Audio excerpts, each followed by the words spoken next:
ان کی مراد پوری ہوگی، ورنہ وہ جنگ چاہیں گے، کوئی امن چاہے گا تو ان کی مراد تو پوری ہو نہیں سکتی۔ تو ہوگا کیا؟ پوری دنیا پر لوگ اپنے خیال سے لوگ بٹھائیں گے اور وہ ظالم ہوں گے، وہ جابر ہوں گے، اتنا ظلم ان کے پاس ہوگا۔ اللہ اکبر، لوگ آج سے پہلے کے ظالموں کو بھول جائیں گے۔ فرعون کا ظلم، نمرود کا ظلم، شداد کا ظلم، وقت و نصر کا ظلم، یعنی جتنے بھی ظالم گزرے ہیں، سفاکیت ہو یا اور بھی کوئی آپ کے نزدیک اصطلاحات ہو، وہ سارے جو وہ جرموں کو اور ظلموں کو لوگ فراموش کر دیں گے۔ اور آج یہ سب کچھ کیوں کر ہوگا؟ اس کے ہوگا کیوں کر؟ اب قرآن کہتا ہے کیوں کر ہوگا، اور مشکات شریف کی ایک حدیث، اس سے بچنے کے لیے طریقہ کیا ہوگا؟ دو باتیں، ایک تو یہ دنیا میں حالات خراب کیوں ہوں گے، یا دنیا میں حالات بگڑیں گے کیوں، لوگوں کے شہر کیوں برباد ہوں گے، بستیاں کیوں تباہ ہوگی، بستیاں کیوں ویران ہوگی، بچے گا کون؟ دیکھو تیسری عالمی جنگ سے بھی لوگ بچیں گے، اور بچنا کس کو ہے؟ وہ آج ہی لاہ عمل آپ کو تیار کرنا ہوگا، دل کے کانوں سے سننا۔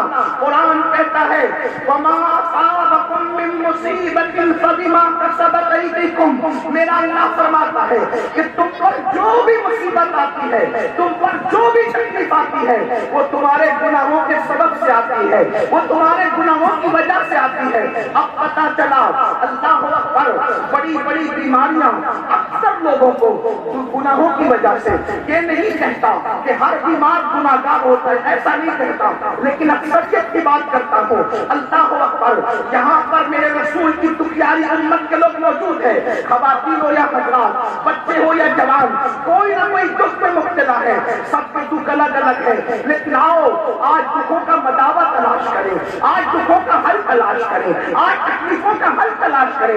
میرے عزیز، یہ محفلیں وہ لطیفہ گوئی کے لیے نہیں ہوتی، یہ محفلیں گل و بلبل کی بات کرنے کے لیے نہیں ہوتی، یہ محفلیں اپنے مسائل کے حل کے لیے ہوتی ہے۔ اب آج کے اللہ اکبر، اللہ اکبر، جو بڑی بڑی بیماریاں ہیں وہ گناہوں کی وجہ سے، اللہ اکبر، جو بے چینیاں ہیں وہ گناہوں کی وجہ سے۔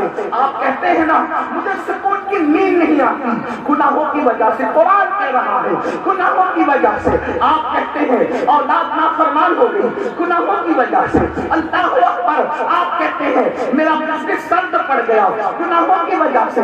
قرآن کہہ رہا ہے جو بھی تم پر مصیبت آتی ہے وہ تمہارے گناہوں کے سبب سے آتی ہے۔ اور پھر یہاں پہنچ کر انسان کیا کہتا ہے؟ مولانا مجھے کسی نے کچھ کر دیا، کیا کر دیا؟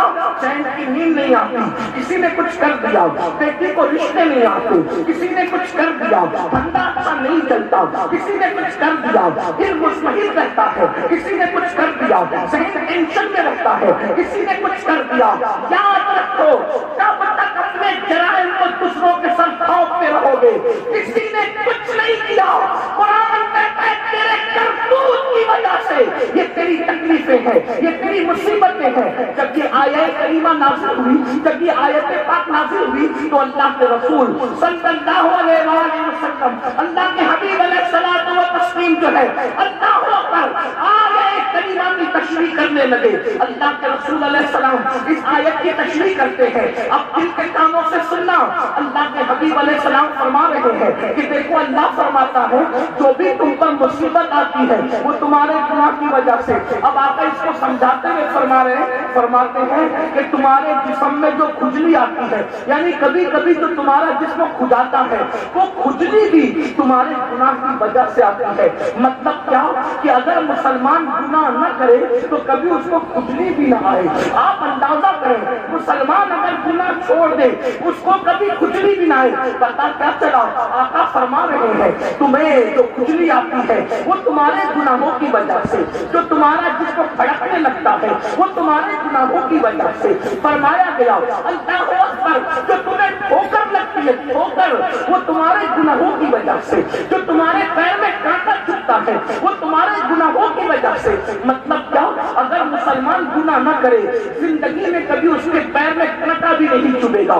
اگر مسلمان اللہ اکبر گناہ نہ کرے کبھی اس کو ٹھوکر بھی نہ لگے گی۔ میں آپ سے پوچھنا چاہتا ہوں ولیوں کی فہرست بناؤ، ولیوں کی فہرست بناؤ۔